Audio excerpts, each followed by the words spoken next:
and gentlemen, the show is about to start in 10, 9, 8, 7, 6, 5, 4, 3, 2, 1.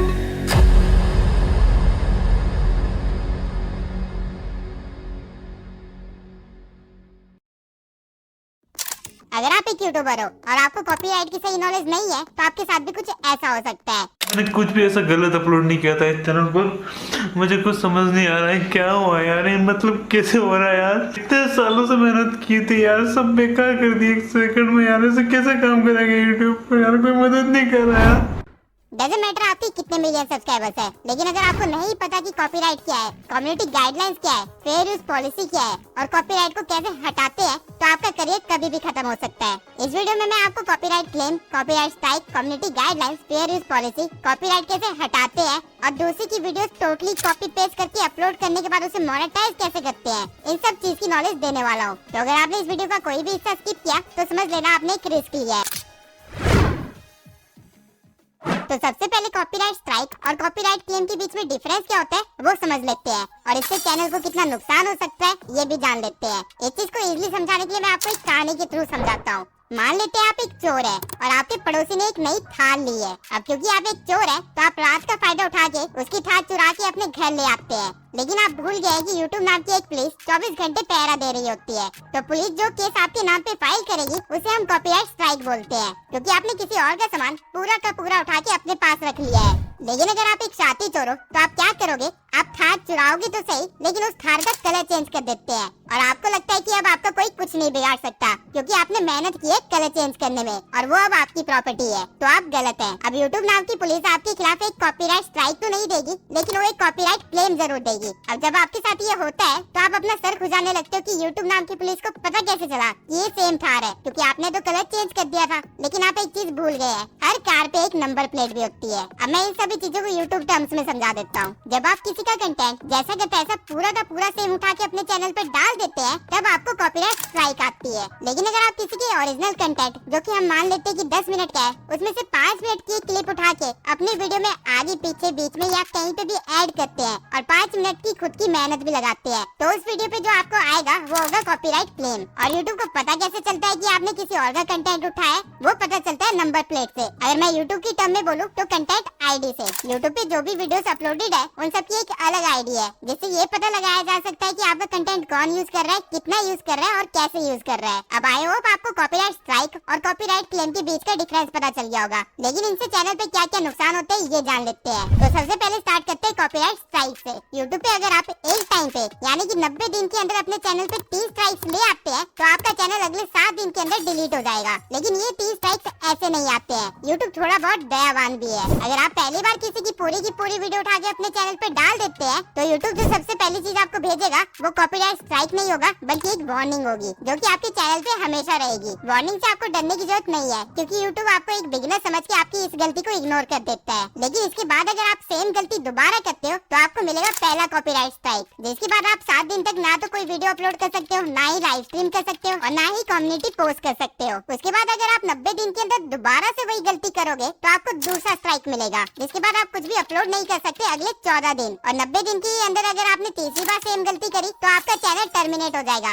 आपको बस 7 दिन का टाइम दिया जाएगा, जिसके बाद आपका चैनल डिलीट कर दिया जाएगा। लेकिन क्या कॉपीराइट क्लेम भी इतना खतरनाक है? जवाब है नहीं। कॉपीराइट स्ट्राइक आपके वीडियो के थ्रू आपके चैनल पे आता है, यानी कि आपके चैनल को हार्म होता है। लेकिन कॉपीराइट क्लेम आपकी वीडियो तक ही सीमित रहता है, आपके चैनल को इससे कोई नुकसान नहीं है। अगर आपकी किसी वीडियो पे कॉपीराइट क्लेम आया है तो आपके चैनल को तो कुछ नहीं होगा, लेकिन उस वीडियो से जितना एड रेवेन्यू जनरेट होगा, यानी कि जो भी आपका प्रॉफिट होगा वो एक्चुअल में रियल क्रिएटर को जाएगा।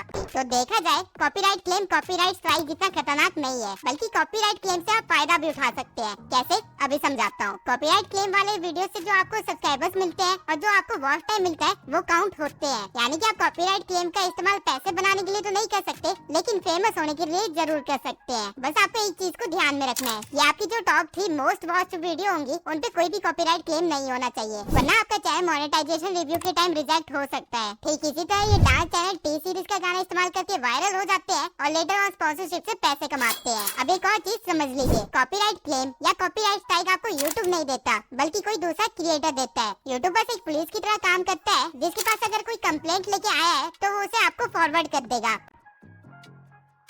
अब YouTube एक सोशल मीडिया प्लेटफॉर्म है, तो उसे ये चीज इंश्योर करनी होती है कि उसका प्लेटफॉर्म हर एक बंदे के लिए सेफ हो, बच्चे से लेके बूढ़े तक, मासूम से लेके चालाक तक। इसलिए YouTube ने एक ब्रॉड कैटेगरी में 6 कम्युनिटी गाइडलाइंस बना रखी है, जिसके अंदर बहुत सारे रूल्स आते हैं। अब ये सारे रूल्स बताना तो पॉसिबल नहीं है, लेकिन मैं आपको सारे इंपॉर्टेंट रूल्स बता देता हूँ, ताकि आप कोई भी गलती ना कर बैठे। और अगर आप गलती से ये कम्युनिटी गाइडलाइंस तोड़ते हैं तो उसके बाद आपके साथ क्या होगा ये भी मैं आगे बताता हूँ। नंबर 1 है, पहले साथ आप किसी भी थर्ड पार्टी ऐप का लिंक जो कि किसी गैम्बलिंग साइट ले जाता हो या फिर जहाँ से कोई मालवेयर या वायरस आपके कंप्यूटर या लैपटॉप पे आ सकता है, ऐसी चीजों का लिंक अपने डिस्क्रिप्शन, कमेंट या फिर टाइटल में कहीं पे भी डालना अलाउड नहीं है। और अगर आप स्पैम करते हैं, यानी कि टाइटल में कुछ और दिखाया, थंबनेल में कुछ और दिखाया, कंटेंट के अंदर कुछ और बताया, या फिर अपने पूरे डिस्क्रिप्शन को टैग से भर दिया, तो ये चीज भी आपके चैनल पे स्ट्राइक ला सकती है। सेकंड है सेंसिटिव कंटेंट गाइडलाइन। इस गाइडलाइन के अकॉर्डिंग आप बच्चों पे वायरस होते हुए नहीं दिखा सकते। तो ये चीज के लिए मैं बस यही कहूंगा कि इंडिया के अंदर काफी सारे लॉज हैं, लेकिन क्या हम सारे फॉलो करते हैं? और ना फॉलो करने पे क्या हम सारे जेल के अंदर हैं?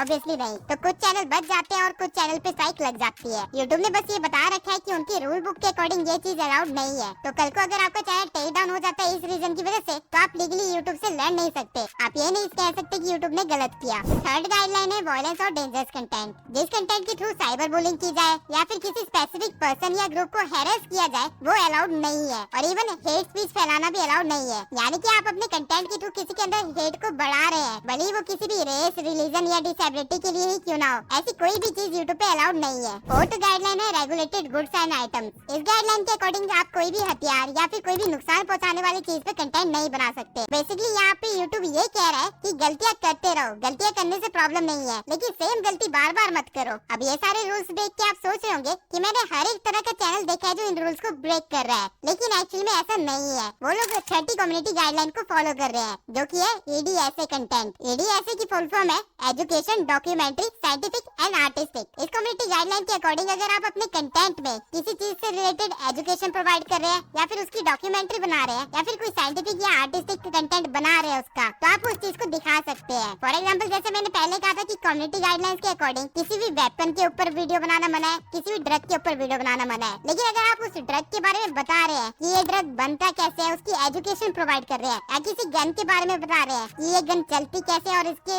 लाइक फीचर्स क्या क्या है, तो वो चीज अलाउड है। अब ऑल्दो हो सकता है कि YouTube का एल्गोरिदम कहीं ना कहीं गलती से आपको एक स्ट्राइक दे दे, लेकिन अगर आप YouTube टीम को अपील डालेंगे तो आपका कंटेंट बचाया जा सकता है, अगर वो EDSA के अंदर आता होगा तो। लेकिन अगेन इसका मतलब ये नहीं है कि आप इसका गलत फायदा उठा के कंटेंट को वायलेट करने लग जाए, क्योंकि रिव्यू एक इंसान कर रहा होता है और उसको पागल नहीं बनाया जा सकता है। इंसान को पता होता है कि आप क्या कर रहे हो। और जैसे यहाँ पे EDSA कंटेंट आपको कम्युनिटी गाइडलाइंस के अगेंस्ट एक रिलीफ दे रहा है, वैसे कॉपीराइट में भी एक रिलीफ है आपके पास, और उसे हम बोलते हैं फेयर यूज पॉलिसी। YouTube कहता है कि अगर आप किसी और के कंटेंट का छोटा सा हिस्सा क्रिटिसिज्म, कमेंट्री, न्यूज रिपोर्टिंग या टीचिंग या स्कॉलरशिप या फिर रिसर्च के लिए इस्तेमाल करते हैं, तो उसकी परमिशन आपको है। आप बिना ओरिजिनल कंटेंट क्रिएटर की परमिशन लिए हुए भी इस चीज को इस्तेमाल कर सकते हैं। लेकिन ये पॉलिसी बहुत ही ज्यादा कॉम्प्लेक्स है और इसका रियल में एग्जीक्यूशन कैसे होता है ये सिर्फ YouTube को ही पता है। लेकिन कुछ चीजें हैं जो मैंने अपनी एक्सपीरियंस से सीखी है, तो मैं आपको वो बता देता हूँ। कभी भी किसी भी क्रिएटर की क्लिप को 8 से 10 सेकंड से ज्यादा इस्तेमाल मत करना। अगर आप किसी क्रिएटर की क्लिप का इस्तेमाल कर भी रहे हैं तो उसको टुकड़ों में इस्तेमाल करना। यानी कि मान लेते हैं अगर मुझे मनोज डे की वीडियो से 5 मिनट 10 सेकंड से लेके 5 मिनट 30 सेकंड तक की वीडियो की क्लिप चाहिए, तो मैं उसको इस तरह इस्तेमाल करूंगा। मैं पहले 5 मिनट 10 सेकंड से लेके 5 मिनट 15 सेकंड तक की क्लिप दिखाऊंगा, फिर बीच में एक इमेज लगा दूंगा या फिर अपनी कमेंट्री देना स्टार्ट कर दूंगा। उसके बाद मैं दोबारा से एक क्लिप लगाऊंगा जो कि होगी 5:16 से लेके 5:20 तक या फिर 5:25 तक, और उसके बाद मैं दोबारा से कमेंट्री देके वीडियो को कंटिन्यू कर दूंगा। और उसके बाद आगे जाके कहीं मैं दोबारा से उसकी क्लिप इस्तेमाल करूंगा, लेकिन बहुत ही कम टाइम पे। और जब मैं इन क्लिप्स का इस्तेमाल कर रहा हूँ तो मैं इस चीज का खास ध्यान दूंगा कि उसके ऊपर कुछ ना कुछ मेरी एडिटिंग जरूर हो, चाहे उसके ऊपर मैंने कोई ओवरले दे रखा हो, इफेक्ट दे रखा हो या फिर कोई टेक्स्ट ही क्यों ना दे रखा हो। अब ऑल्दो ये चीज कहीं YouTube ने लिख नहीं रखी है, लेकिन ये चीज मैं आपको पर्सनल एक्सपीरियंस से बता रहा हूँ कि ये ट्रिक काम कर जाती है अगर आप बहुत ही शॉर्ट क्लिप को इस्तेमाल करें।